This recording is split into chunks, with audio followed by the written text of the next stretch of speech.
Yeah. There's a work with. My buddy Mason just moved to the new yeah. He's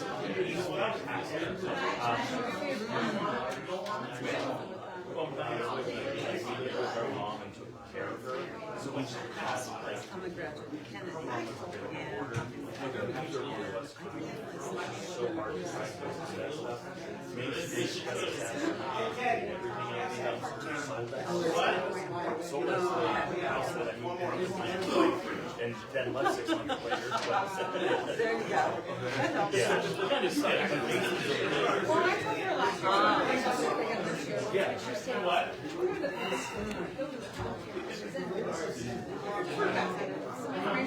When your trash is coming. City council meeting. Okay, let's begin our meeting, our caucus meeting. We can dispense of the Pledge of Allegiance and moment of silence, but we do have to call the roll, staff. Mr. Rosanna? Here. Mr. Esposito? Here. Mr. Ritter? Here. Mr. Ford? Here. Mr. Rogers? Here. Mayor Liscan? Here. Under the announcements, the minutes of the December 18th meeting, which we provided to everybody by email. We have no presentations tonight.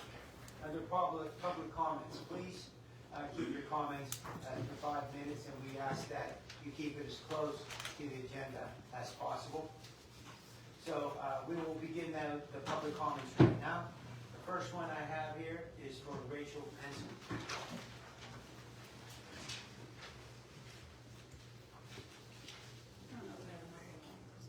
Rachel, I apologize to you that today was pretty monstrous for me, but if you get back to me, we can sit down. Okay?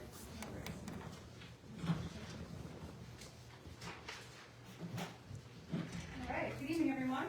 Thank you for the opportunity to speak. My name is Rachel Hansen. I live at 1508 Delaware Avenue. I'm here tonight as a resident who cares deeply about Newcastle and how accessible our local government is to the people it serves. I want to be clear from the beginning, the questions I'm raising tonight are not meant as criticism or accusation. They're meant to illustrate a broader issue. But even when residents take the time to read agendas, attend meetings, get involved, follow along, it's often very difficult to fully understand what is being discussed, decided, or voted on. And that matters because this entire process, everything we're here for, every meeting, every agenda item, every dollar spent is about the residents. Rather than listing every individual question tonight, I want to highlight a few big picture areas where residents consistently struggle to find clear, accessible information. Meeting records and follow-up. Residents don't know where to find meeting minutes or how to track what was discussed or decided at previous meetings. Ordinances and policies. When ordinances are proposed and passed, it's not clear where residents can read the full language or understand what's changed. Appointments and vacancies.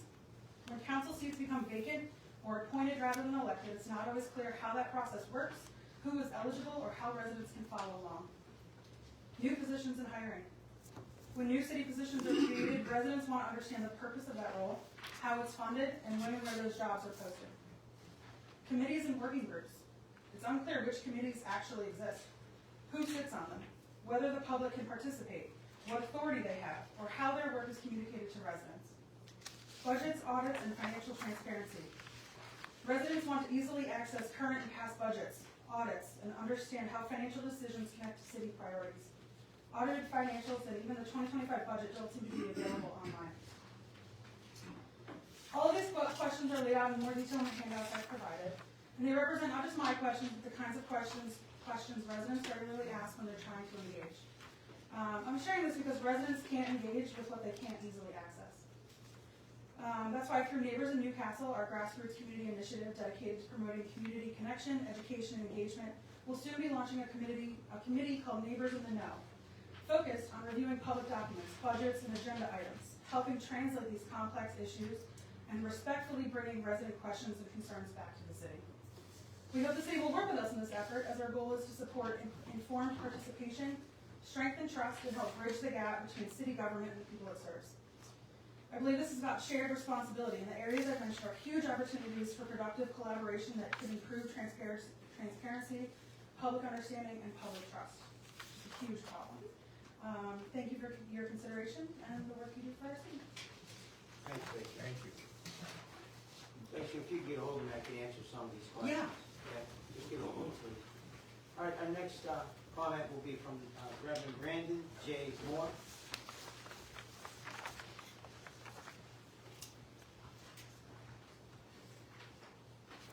Good evening. I am Reverend Brandon J. Moore. I'm the senior pastor and founder of Radiant Refuge Ministries, and I live on East Winter Avenue, right up the hill from where we are now. I want to be clear from the start, I'm not here tonight to grandstand, and I understand the limits of a caucus agenda.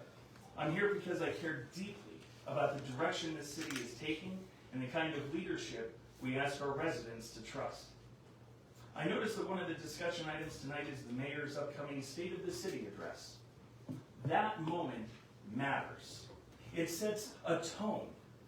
It gives priorities and expectations. It tells people not just what has happened, but what kind of city they are being invited to believe in. And let's be honest, if the address is boring enough, people will be asleep before agenda item number 1. So it's worth making it count.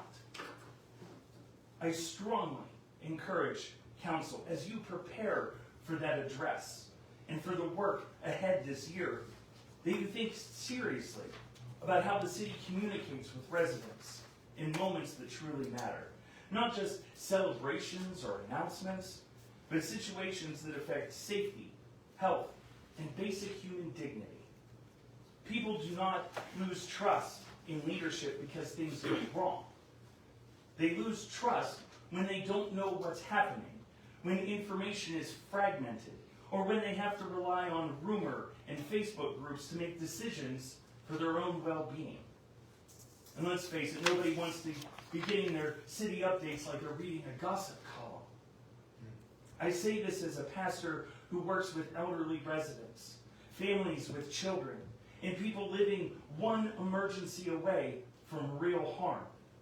Communication is not a luxury. It is infrastructure. I'll be here again on Thursday, and I look forward to engaging more specifically then.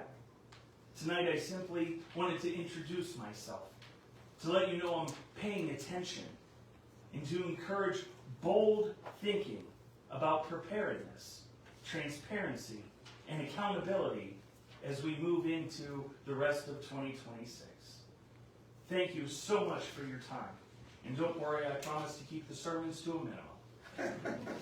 Thank you. I can assure you that I understand the importance of that address. Thank you. You articulated it better than I did. Thank you. Okay, Mr. Messer.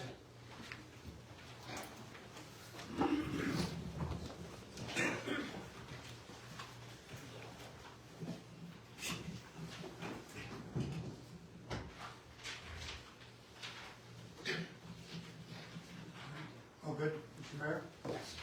Good evening, my name is Bill Messner. I'm a resident of the city of Newcastle since 1997.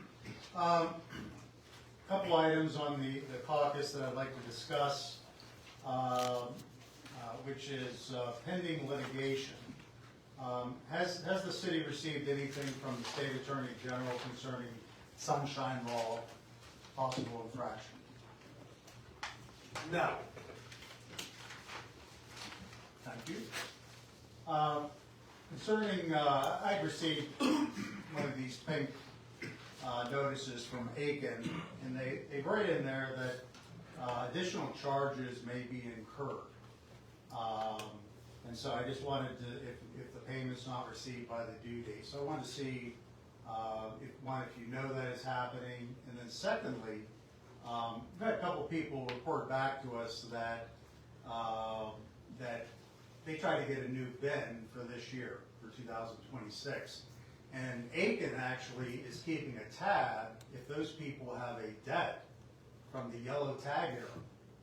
And they will not provide a bin for them. Usually they pay the $75 because they owe $500, $600. So I'm not sure if you're aware of this. You are now. That contract is over 2 times ago, allegedly, as we have this extension. So that is what your constituents are facing now. Them trying to claw back monies that should be actually not on their books. And so they're being denied services due to not paying the usually multi-$100 of fines, or back payments. Also, I personally, probably 3 years ago, asked for a recycle bin from the city, for the blue ones. Is that program defunct? Is it funded? I've been still waiting for my bins. So that's, I'm assuming, a concurrent part of the new contract,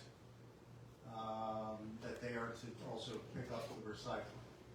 So that's not happening. I can't get a bin. I do realize that they put out that you can use your own bins, but I think that if you're gonna have a program, you need to provide, even at a cost to the constituent, those blue bins, whatever is needed.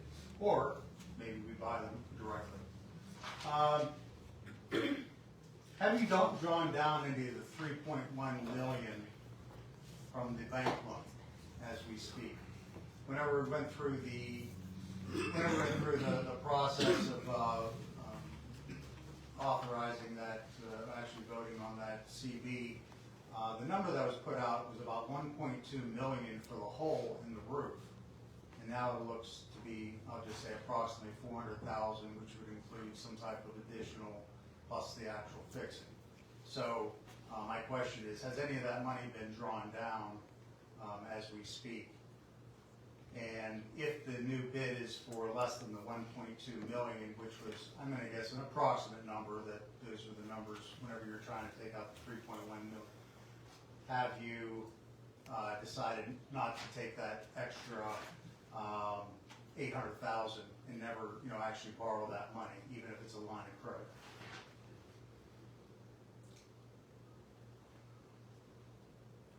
Just remember, as we go into 2026, the sole role of government is to protect our creator-endowed individual rights to liberty, freedom, pursuit of happiness, and property, to include money. So constitutions, the U.S. and also the state constitution, are there to protect the citizens from the government, okay? And so whenever there are additional roles that the city is doing, which for instance, maintaining parks, owning parks, etc., those are really outside the scope and a usurpation of all constitutions. Of course, that costs money in taking our property. Do I have a minute left, Mr. Mayor? 30 seconds. 30 seconds, thank you. And so that, I hope we have constitutionists here that are making, decisions based upon the sole role of government. The last issue I want to bring out quickly is the flag that's actually out front should be raised and lowered at the proper times. Also, flag poles, should never have an item that prevents the flag from going up and down. And since we don't take that flag up and down, we should be. I ask you to remove that light that's on the pole, because that's very disrespectful to the courtesies and mores of veterans. Thank you, Mr. Mayor. Okay. Moving on, now, we have nothing under the planning commission reports.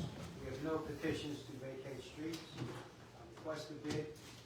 This is the bathrooms at City Hall under the CDBG funds. Any comments to that? I have one. Kurt, is that all the bathrooms that are in this building?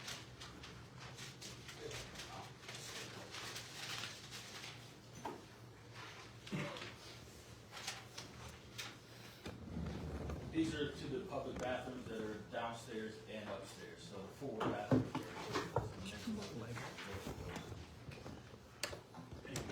This is, Chris, this money comes from,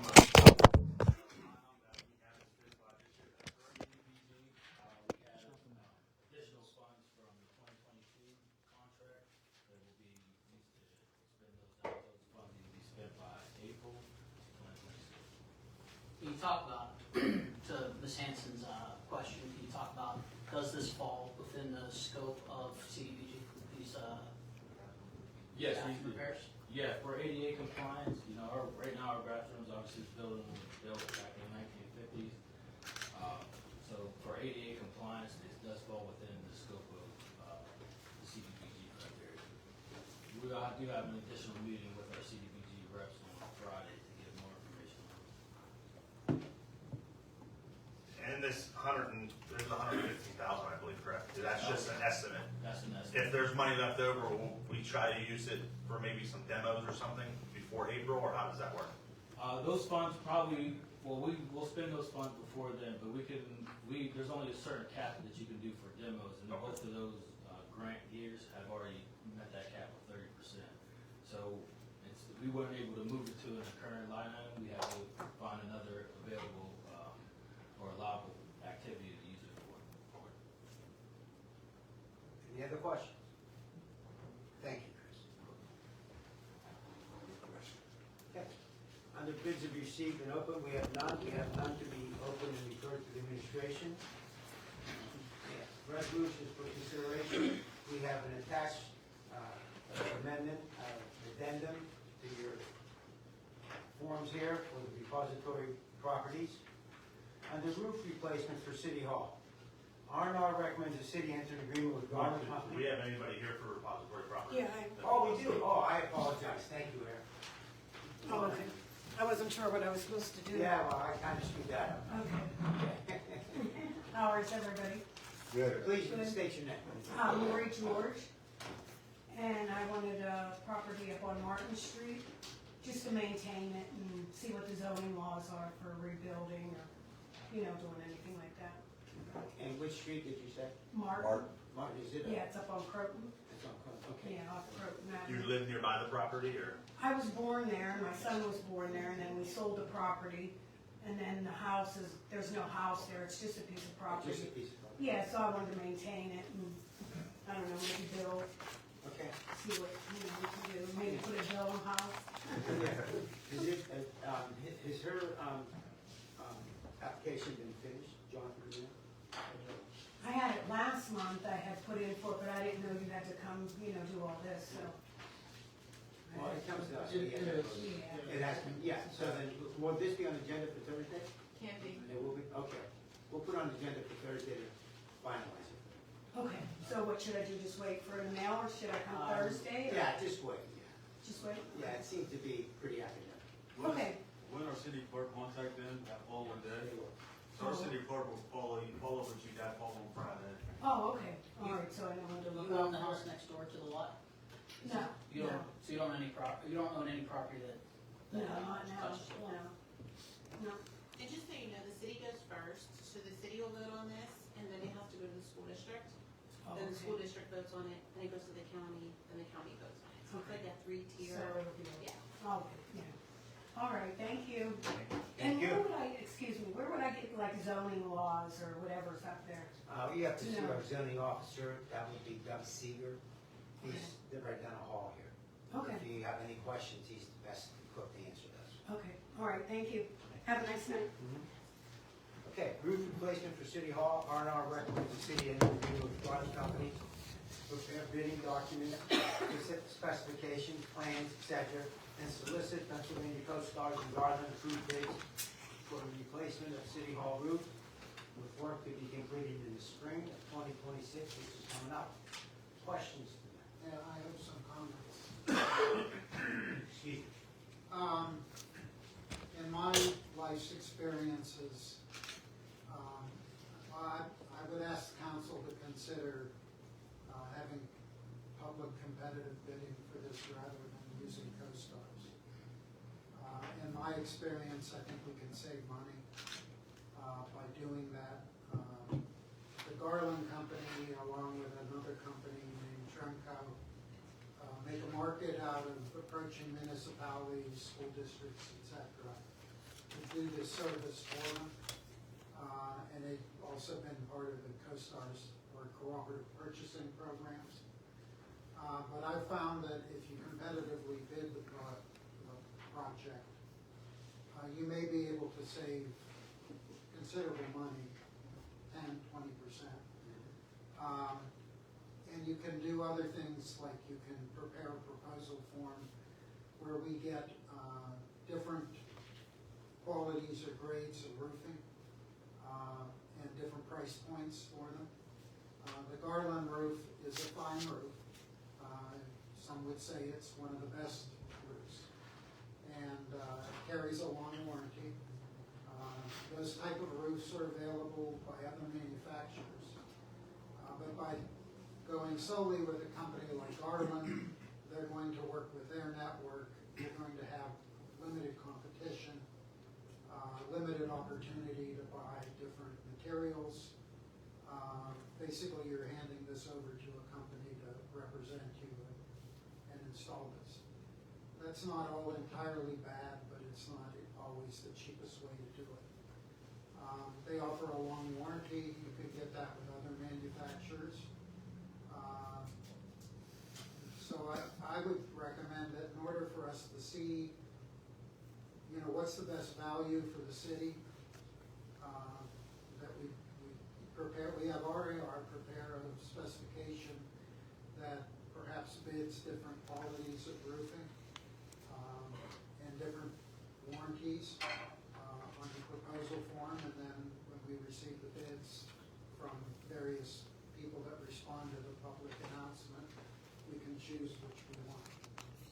It'll take a little longer, which is some concern, but we're not gonna replace this roof now. We'll have a couple of months till the weather's good enough to do that. And I'm curious personally to see if we can save some money. We have plenty of other places to use it on, in the city. And so I'm just asking that council consider that. Dave, you have the expertise, that's valuable information, appreciate that. What's the issue, Chris and Ted, just going off a competitive bidding? There's no issue there. Councilman Esposito mentioned that there is, the time frame would be a little longer. Probably wouldn't get out that bid until probably early, second quarter, mid-second quarter to get out the bid. To get the documentation and specs created by RAR. Do we have RAR put a rush on, putting this as top priority, the rush as a client of theirs to? I certainly can, I can talk to them. I have had conversations with them about doing them. I know we have a rush of the CDBG stuff right now. 2 projects going on at the park, the Shawn Park. So, I certainly can. I know paving's gonna be coming up in that time frame as well, so we'll be working on that to get that out as early as possible. But I can certainly have that conversation with them. Yeah, I think the size of the project warrants us,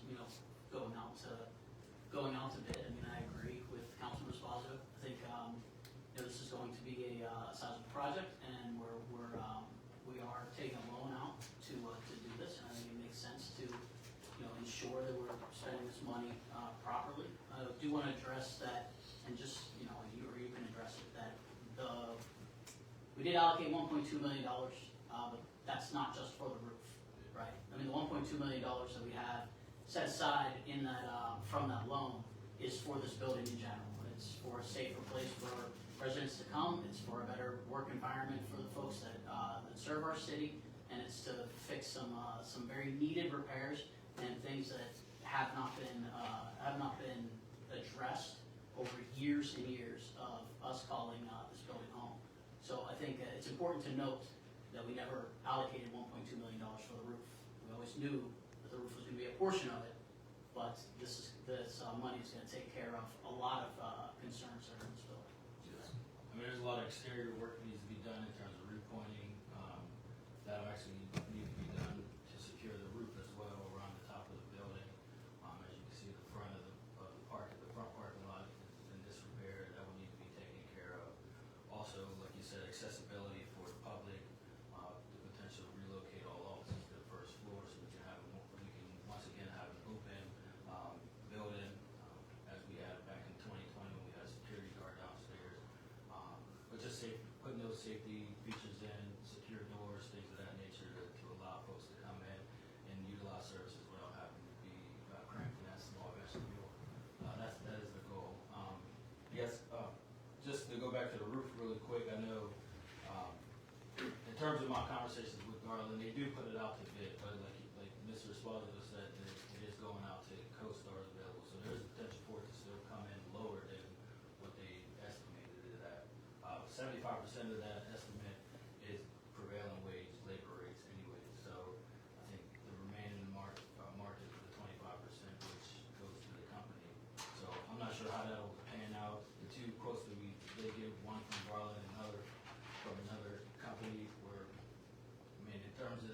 weren't apples to apples in terms of the repair. Garland was looking at doing more of a, I think you guys will know better than me, an asphalt type of roof, where it's long term.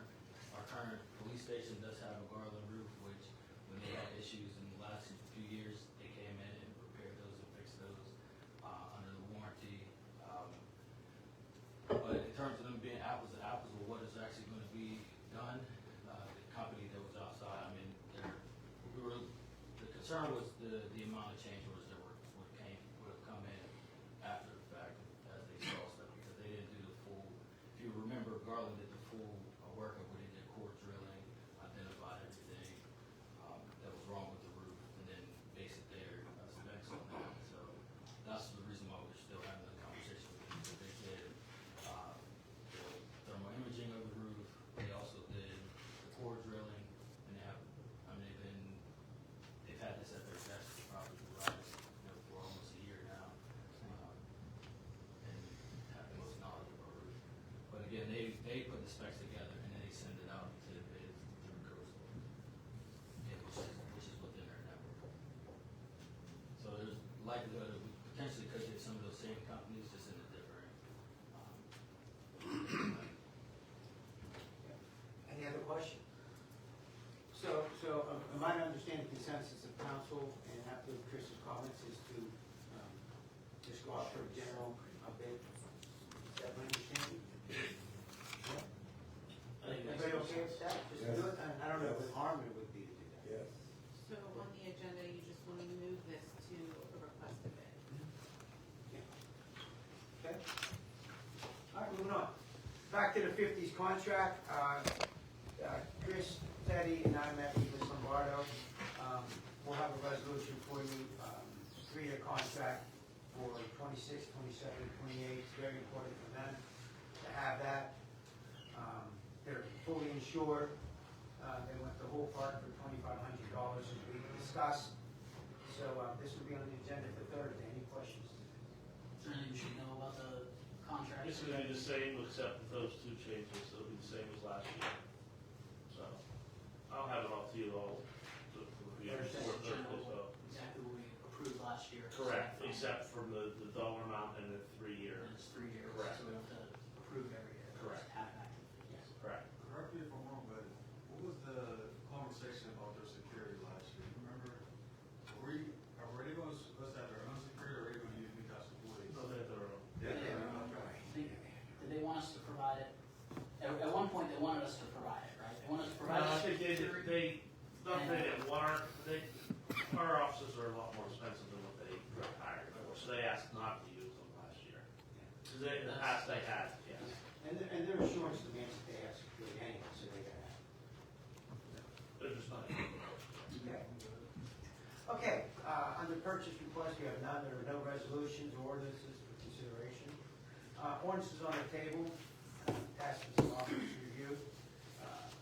This is Council Bill 2025-25, change certain portions of land located in section 40 of the official survey map.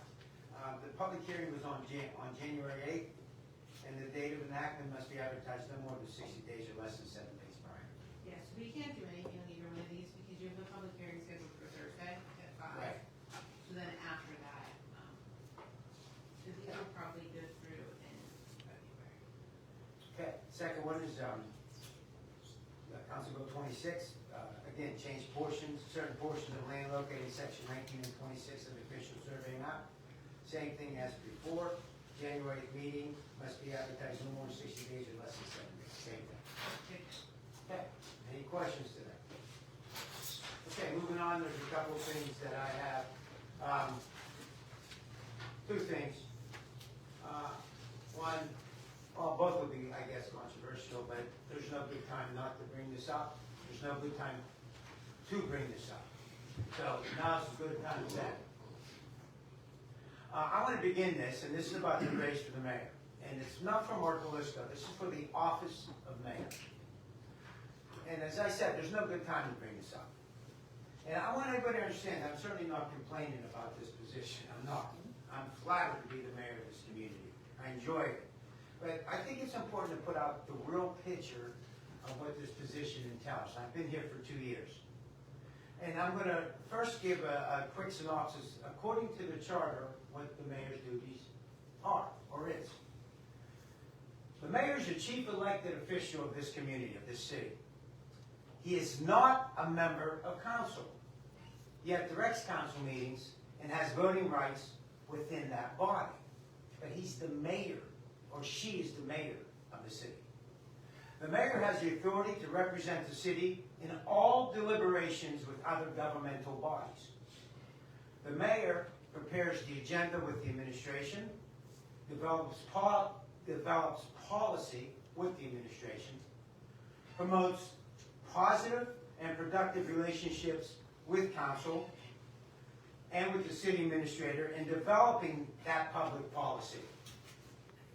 The mayor's office leads the development of long-term goals for the city and strategies to implement those goals with the administration and with council.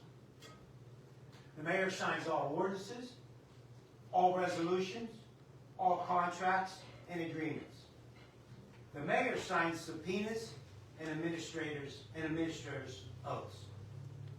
The mayor actively promotes economic development to broaden and strengthen the commercial and employment base of the city. Encourage programs for the physical, the economic, the social, and cultural development of the city. We've done that. And this is important. The mayor of this city serves as a conduit for citizens' inquiries by communicating them to the city administrator, public works, department heads, and this council.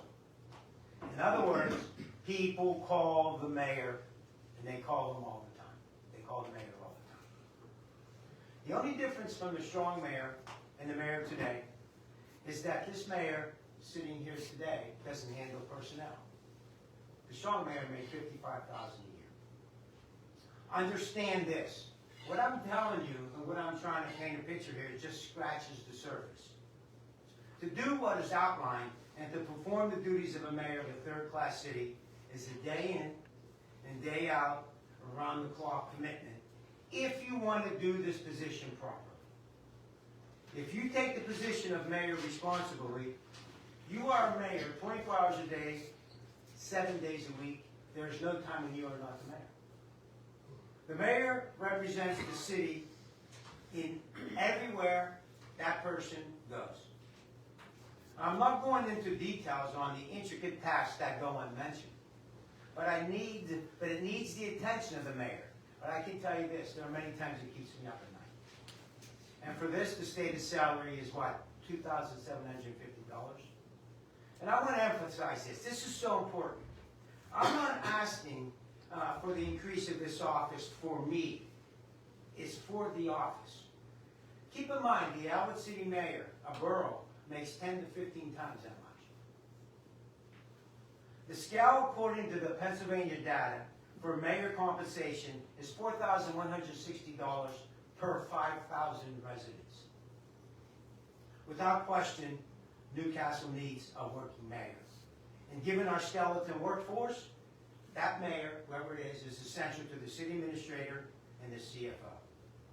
So I ask you, given our city's challenges, the responsibility that goes along with being a mayor, the evenings, going to events as the city representative, speeches, luncheons, purchase of tickets for events, sophistication, and due to the sophistication of social media, the criticism that comes along with being a public official, criticism that attempts to crush your integrity within this community, crushes your integrity within this community, thereby creating a negative attitude that permeates our city, that of which we all fight to change every single day, every one of us do that.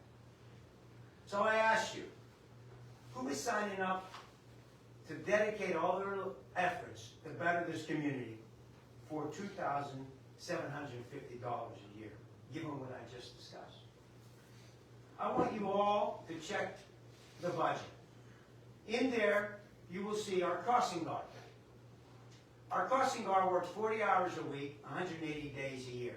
That crossing guard makes $9,000 a year. I'm not disparaging our crossing guards. But given that, isn't the office of mayor worth as much as a crossing guard? I believe that compensation for this position should be between $16,000 and $18,000 a year. No one is getting rich on that. Yet it provides a salary that is a little bit more reflective of the importance of this office. There's 2 points I want to make.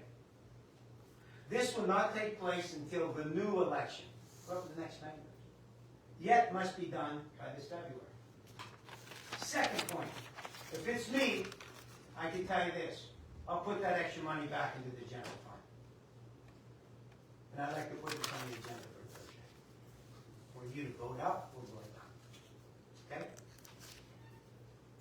Any comments? I have one more. I think, yeah, I'll comment, because you already know what my, Oh, I know you're where I stand. I think, I agree with that.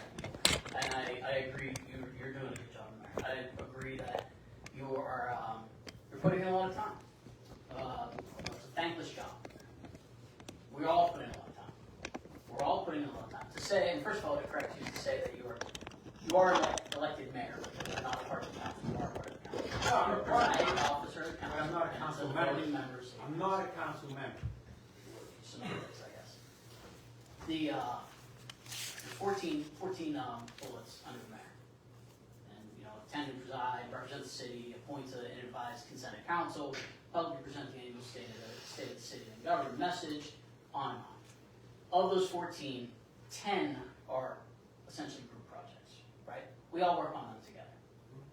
4, we could say 2 of them are signing documents. 4 are mayor-specific duties, where you're going to give the state of the Newcastle on Thursday, and that's great. And that's on you as the mayor.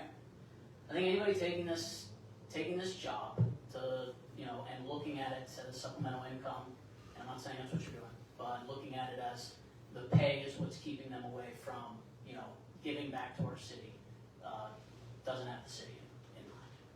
I understand that any kind of increase in pay would likely encourage folks, but I think the nominal amounts that you're asking it to be increased isn't really worth the fight.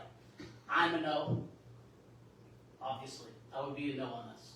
Quick search, just so our community knows too. I mean, you're right. A quick search of like communities and council members and mayors in like communities who are under home rule, they make more than us. I think Sharon alone is like $10,000 a year or something like that. Or we're $2,400 a year, $200 a month before taxes. No, that's what we make on this council.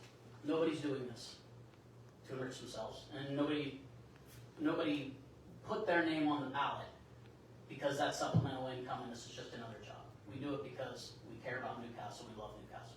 I'm not saying that's not what you're coming from. I understand that you represent our city and you're just trying to set it up for the next person. I think it's poor timing.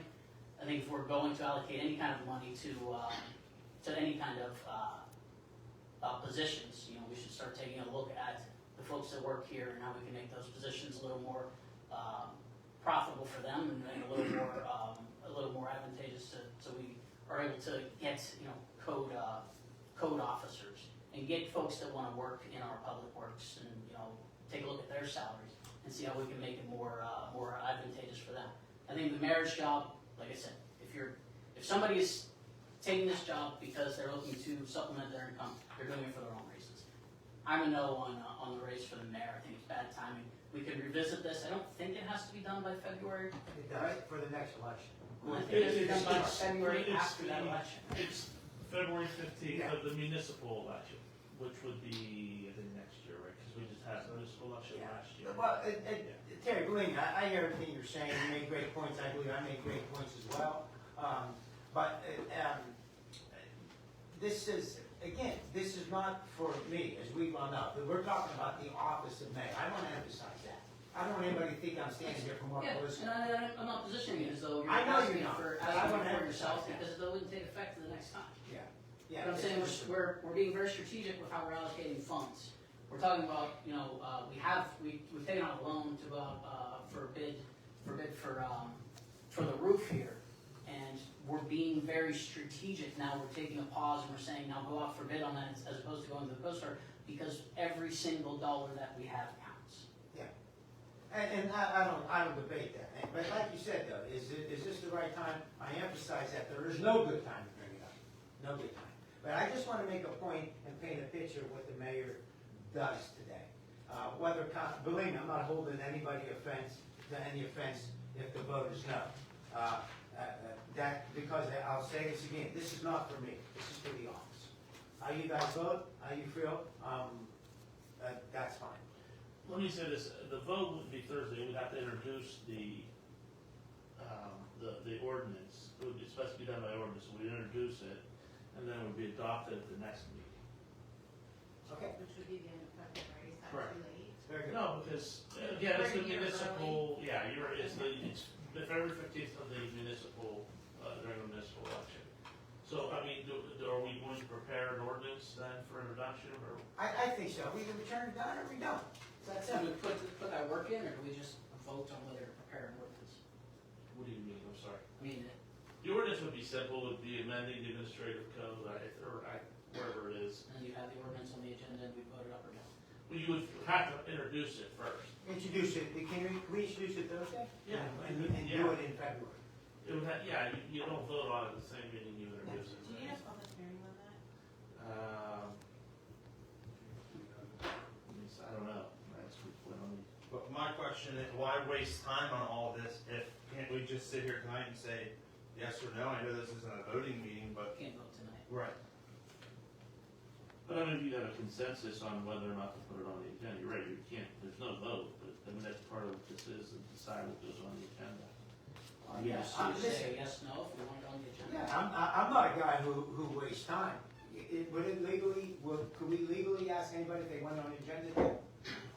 Any council member can put anything they want on the agenda, but I think generally before we put something on, we ask, is this, was everyone in favor? I mean, it's not an official vote, it's deliberation, so, Yeah, I okay. mean, you're allowed to say what your opinions are. Would you want this on the agenda to be voted, Mr. Rajano? Yes. Yes, Mr. Esposito. Yeah, I think we should vote on it. Mr. No. No, I'm a yes. Mr. Ward? No. You're a no? No, for the record, I'm a no. Well, it's a 3-3 tie, so does that defeat the measure? It does, yeah. Yes. I thought you were running for mayor.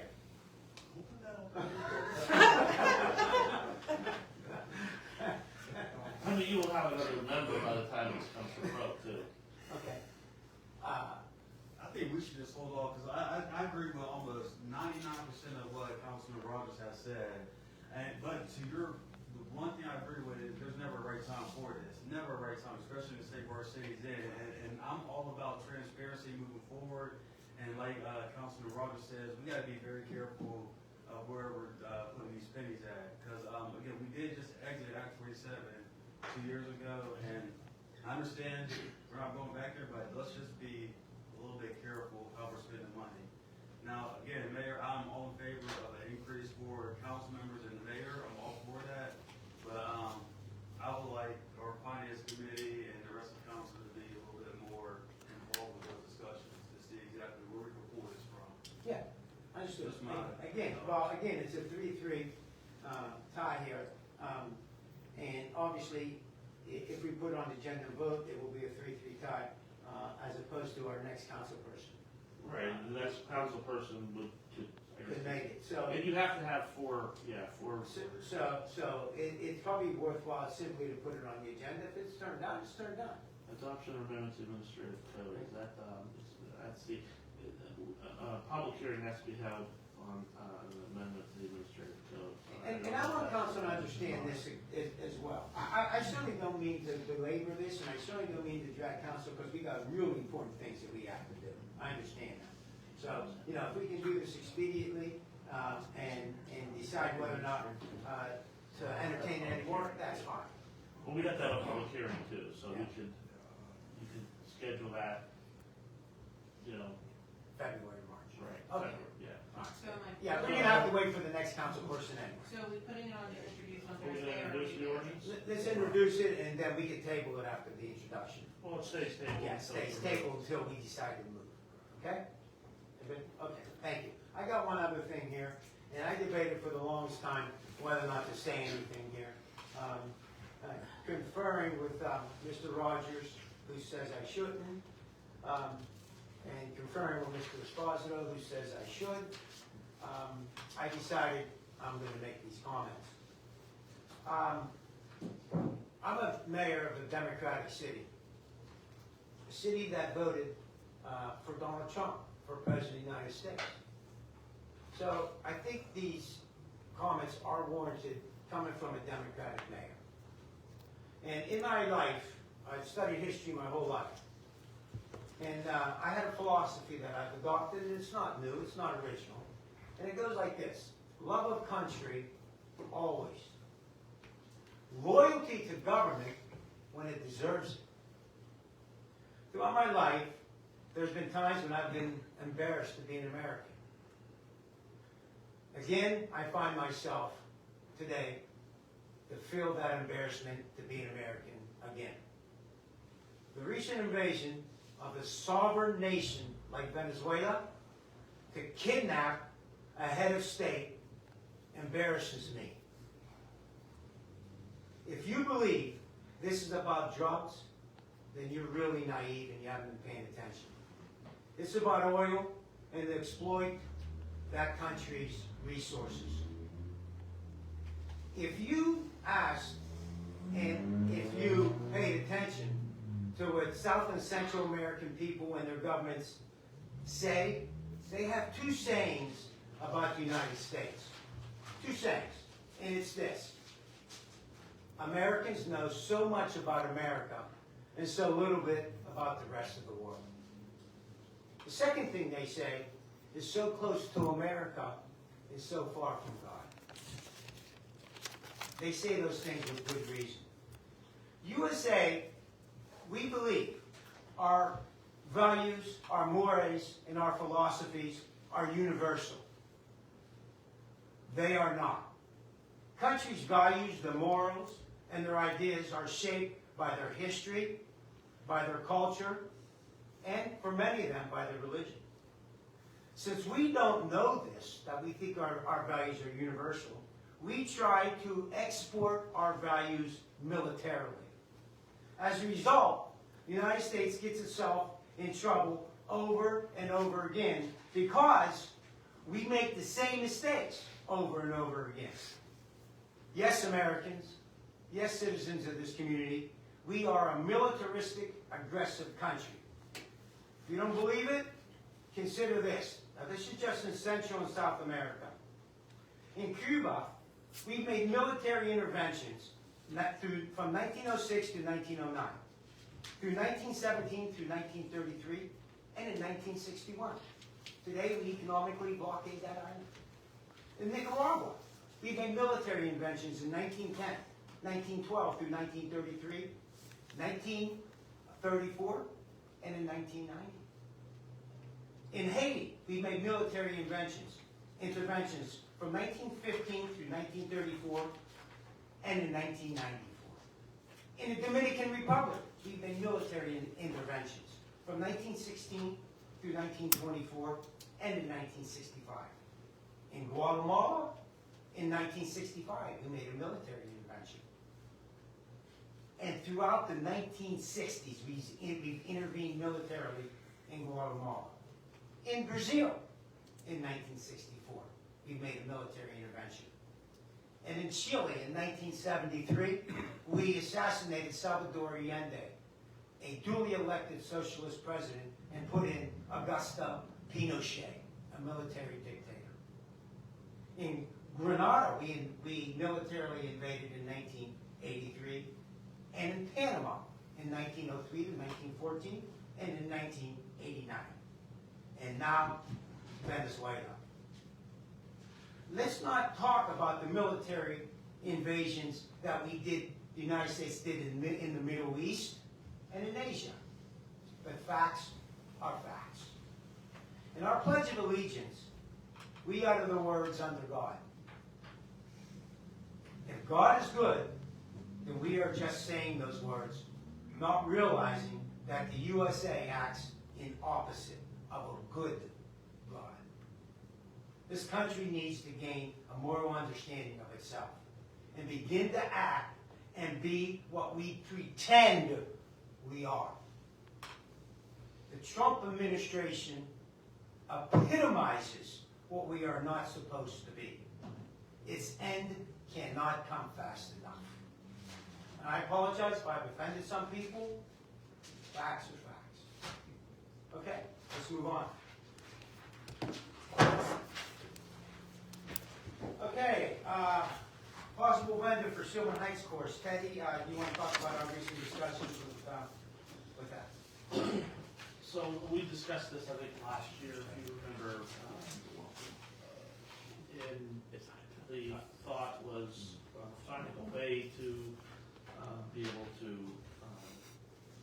allow a business to use our liquor license. Well, they can't use our liquor license, but one of the options, it's not guaranteed, but the LCB requested an opinion from the LCB, and they essentially said that we can transfer our license to somebody, but it's subject obviously to approval. That's the uncertainty. And if we wanted to, then our license, our agreement with the business would be that we would transfer the license to them, subject to the LCB's approval, and then if the lease ever ended or terminated for any reason, that they would transfer it back. Again, the transfer is subject to approval of the LCB. Correct. The LCB's been pretty expedient with this too. Is there a way that we can possibly get this done by February? Because obviously the clock is ticking. Well, council would have to agree that such an agreement is something they're interested in, Right. entering into, and then they would, vote on it, approve it, and then we'd have to go through the LCB process. Okay. Any questions? I'd like to see, what the parameters, what we're agreeing to. I'm not a fan of giving up our liquor license, period, to an outside vendor. And, I think if someone wants to come in, as we had earlier this year, to come in and run Sylvan Heights, food, and, really kind of try to make it additive to what the folks, the golfers out there have. I don't know why we can't, maintain the liquor license and, realize the profits off the liquor license. And it's a good point, but in our discussion with other vendors, the liquor license for them was essential for them. They believe that the profit margin wouldn't be there without the liquor license. So we can't get a restaurant to come in? Without the liquor Without license, the we liquor tried. license. We tried. So Chris and I have made a couple inquiries to a couple of restaurants, and without a liquor license, that the profit margin, they believe, just isn't there. Unless Gigi wants to do it. Oh, that's it. Oh, that's it. So, but that's it. Obviously we can begin this process, and again, council turns it down, they turn it down. Okay? Okay. What's the process? What goes into it? Yeah, like what do I do for that? Well, nothing on the agenda, but if council wants, I can prepare an agreement that you could review and. Well, that's the whole point, Ed. Yes. Right. Yeah, that's the whole point. Prepare the review, exactly what it'll say, and what the benefits of both the city and the proprietor would be, and what the possible consequences would be, and then we can move. So last year when Mr. Cholo came here, came here and asked us to run the food and beverage clubhouse, he was doing that without the liquor license, right? It was my understanding he was going to do that without the liquor license. Has something changed? Yeah, no, I thought the liquor license wasn't, well, I could be mistaken, that was over a year ago. Yeah. He I did thought make- he just wanted mention to that come in it and wasn't open a- up the food and add more offerings, because he thought that if he offered some sandwiches, and the idea was, we talked about, okay, so if he comes in, and he has some different offerings, and we kind of clean up that space, and it's a little more, than what it has been, and then we run still, because it's just a beer license, right? No, Is it's it a full beer, liquor no, license? it's not full liquor, but it's beer. Wine, it's being a wine, isn't it? What, so then, but we were We going have to the still run that slushy. club. Yeah, slushy, yeah, right. That's all we have right now, our beer and slushy. Yeah. It's a limited license, it's not a full license, yeah. When we had the question regarding if the liquor license wasn't there, he did say it wasn't a deal breaker. But I do believe he still said that, because we had to actually pay of the LCP. Right. And we didn't have that information at the time. So he was still leaning towards using the liquor license, but he said it wouldn't be a deal breaker. So he would still be interested if there wasn't a liquor license. He made it sound that way, but that was because we didn't have the answer to it. So, we can make an agreement that, why don't you just come up with an agreement, with the parameters outlined, and we'll see, we'll go from there. Putting more on your shoulders, huh? That's what we pay you, pay. No, I just like to know that there's a consensus, I don't like to do work if it's not going forward, but if you guys, I'm happy to do that for sure. Okay. Everybody agree? Isn't it a pretty common consensus that restaurants rely on their liquor sales And almost everyone I owned a restaurant, it's all liquor. to be, I mean, because preparing food is labor intensive, The profit margin, and the profit margin isn't there. If you have a liquor license, there's the profit margin. you get subsidized. It's basically makes up for the lack of profit you make on the food. You know, I do want to emphasize this. I believe that Sylvan Heights has so much potential. I mean, we've hired a greenskeeper, and the golfers now are really happy with the way Sylvan Heights looks. There's only 2 golf courses in Lawrence County. I should say 3. Delmar is the 3rd. But the other one that we really compete with is Castle Hills, and they don't have a clubhouse.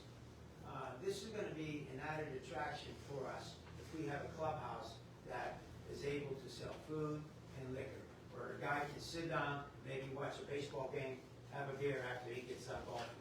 I think that's a void at Sylvan Heights, and I think there's a lot of potential there. We're not going to have the capabilities of doing that. It has to be an outside vendor, and it has to be productive for them economically and also for us as well. So if you're saying it's an outside vendor, if we are writing up an agreement that gives over our liquor license to an outside vendor, are we just giving it to a certain vendor, or are we putting this up for bid? I mean, I think then we would have to go out for bid. Yeah, well, listen, I mean, yeah, we could, if council so desires, we could do that. But, you know, Chris and I have approached a number of local restaurants in town, and they have no interest, and they've existed in extensive. That doesn't mean that nobody will come up. Yeah, I mean, that doesn't mean that nobody will come up. Listen, I don't care who does it. But if you're asking me, is it needed at Sylvan Heights, I would assure you that it absolutely is, and I think it can be profit-making for both the city and that person. I don't care who does it. Mr. Chilolo approaches and seems to have the most interest, so obviously that's why we're leaning towards him. But, really, I don't care who does it, as long as somebody does it. Have we approached anybody? Yeah, we approached 2 people. 2? Yeah, we approached 2. Yes. That's not a lot. No, it isn't a lot. No, we didn't say it was a lot, but we have approached people. So can we approach more? Well, again, you know, the council's talking about going out for bid, and yeah, you can, you know, and I mean, whoever gives us the best deal, and whoever believes that they can make it a go. You know, I don't think, you know, Mr. Chalola has expressed a strong interest in doing this. I don't think he should be dismissed. I think he should be part of the equation.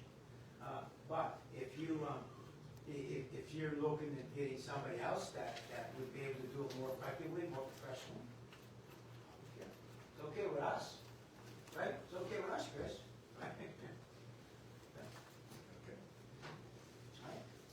So how do we proceed? Can you, Ted, do you have any advice on this? Well, I mean, I always throw things on you whenever I don't know. Well, I guess what I hear is, I'll prepare a draft of an agreement, you guys can review, and we can discuss it, and decide whether or not we want any changes? One Well, or what I can suggest is, what I'm hearing from council is, can you put up an agreement that is actually, include like specs to what we expect? I mean, if somebody could tell, I mean, I'm not in the restaurant business, what do you I mean get it. specs? Well, exactly, let me give you an example, okay? For instance, they're gonna lease that property, they're gonna lease that area, Right. okay? So what's theirs and what's ours? And Well, we that can would put be in- part of the lease anyhow, yeah. That's what. Well, yeah, that So would let be. me ask you a question, does the LCP approve it specific, or is it in general? No, we have to be for a specific person. Yeah. So they won't just approve any vendor, it has to be, No, it has to be so you city. would have to pick Oh, a yeah, I vendor can't say, and then hey, go to the yeah, LCP, right, right. that's my Yeah, question. you'd have to say, this is Because I what think we anybody propose you transfer go to, here. you're gonna have to say, this is contingent upon LCP approval, because you don't have guaranteed approval ahead of Correct. that, right? Oh, exactly, correct. Yeah, and you have to outline who that person is. You just can't. Right, you have to name them, and I think they have to go through some type of background check and stuff like that, so. So to finalize, Ted, then let's come up with the parameters of that, and then we'll move ahead. Okay. But listen, guys, I have to say this, we do have to move on this, we can't go to the committee, we gotta move on this, because if somebody is gonna go in there, they're gonna need time, and it's gonna, obviously, golfing season starts, well, when our guys, our golfing Soon as the season weather starts at the breaks. February, yeah, if it's nice tomorrow, they'll be out there. Yeah. When we were talking about this, I guess last year, the one thing, the lease was tied to what we would lose in revenue by giving up this stuff. Is that still what we're doing? We don't wanna lose revenue from there. That's my point. So the lease would have to be at a minimum what we were Well, I have to bringing. rerun the numbers for 25. Sure, yeah, The you- numbers I right. gave you before were for. Right, so I mean, if you run those, then we know that'll be the amount. But And I'm then the gonna hope is, I'm gonna have the same question, because last year there was some discrepancy, like, are we, losing everything? Like, because last year it was like, well, we still need to have like Gatorade there as a convenience, even if the restaurant isn't open. So like, what exactly am I taking out is my question. Because I think when I did it last year, the first time, I just did alcohol, and then I was told it's actually everything. Yeah. All the food, all the drinks, everything. Well, That's food for sure. and- That's a and different alcohol animal. drinks. I mean, we would have to discuss the soft drinks. I mean, think what we food could they sit do and out there discuss is that. minimum Yeah. spending. I mean, I would think the vending Bars. machine shouldn't be, that should be part of Well, our, that's or why- no, or do you think it should be included? And I know in the clubhouse, he sells like, I don't know, like Powerade and stuff for the Yeah, that's what I mean, kids. those are vendor type things, I guess, but that's what I'm. But that's thinking, my question, we did because cover my it. numbers are based on We that. get a cut out of it. No, right? Well, we get all of yeah. that. We get all of it, we sell it. Oh, that's ours, I got you. So I mean, I don't. I it's thought up the to you vendors guys. put You it guys in decide like that. In order, I guess my point is, in order for me to run numbers correctly, I need to know that. I need to know what we're eliminating. I mean, that's up to council, but I'd say the alcohol sales and The food. So alcohol sales and, whatever food he's selling, Right. we're still operating as we have in the clubhouse, minus the beer, I guess, right? Yeah, it could be alcohol sales and food, or, Yeah, okay, so all alcohol the sales. beverages are ours, Yeah. whatever we sell. Anything else on this? Okay, thank you for your input. Obviously, I have to, by the city ordinance or the city charter, I am compelled to make the state of the city after this. That will be Thursday night. We have a vacancy on council. A 2-year city council seat will be declared vacant on Thursday night. And how many days is that, Ted and Jonathan? That's going to be vacant for how long? 20 days, and then, are we able to appoint in February? Is it 20 business days or 20 days is all it says, so it's just days. So, after the 28th. Yeah. So if you, so it'd be 8, 20 days is 28, and then we can do this on the February meeting. well, the February meeting isn't until the end of the month. I understand. So that's, I know we had talked about. We can have a special meeting. I know we had talked about a special meeting and then doing the 2 conditional uses as well. Yeah, we can do it. We're having a special meeting. So is there a date you want to do a special meeting? It's, well, well, it has to be after January 28th. January 28th is Wednesday. Yeah, anytime after the 28th. So you can do it anytime after the 28th. Right. Because the next voting meeting isn't until February 18th, 17th? 19th, voting meeting. That's a voting meeting, and it caucus would be Monday, would be the 16th. Okay. So it'll be anytime after January 28th, and you're saying before the 16th. Yeah. Okay. I mean, do you wanna pick that date now? And then I can, you can get it advertised. What do you do? Special meeting. Let's have the first week in February on a Wednesday night at 4 o'clock. So that would be February 4th. February 4th at 4 o'clock. Is that okay with everybody? I know you can, but you can do it by phone, right? Oh, she does, how about, what type would she like? Can we go at 6? Can we do it Thursday? Yeah, Thursday. Okay, let's go Thursday. So Thursday, February 5th at 4 o'clock. Yeah.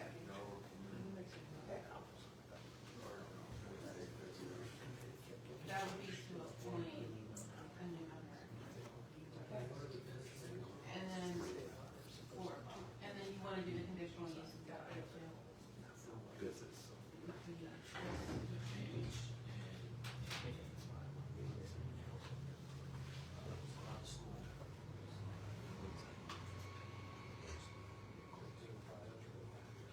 Yeah, the age of the ballet done at Science Shop, and then the one by the school district, What's this? The public hearings are Thursday, this week. This week, 5 This o'clock. would let them vote on the 28th. Instead You're of saying to vote, not have, okay, just to vote on them, otherwise we have to wait till. I thought you were saying schedule public hearings. No. Oh, okay. No. Yeah, that was Anything else? Okay, executive session, we don't have any on personnel, and Ted? At least we one have- on pending litigation. We just have a short one on pending litigation. So our upcoming meeting is Thursday, January 8th at 5. That's a public hearing, and our council meeting is at 6. That adjourns our meeting. We will go into executive session.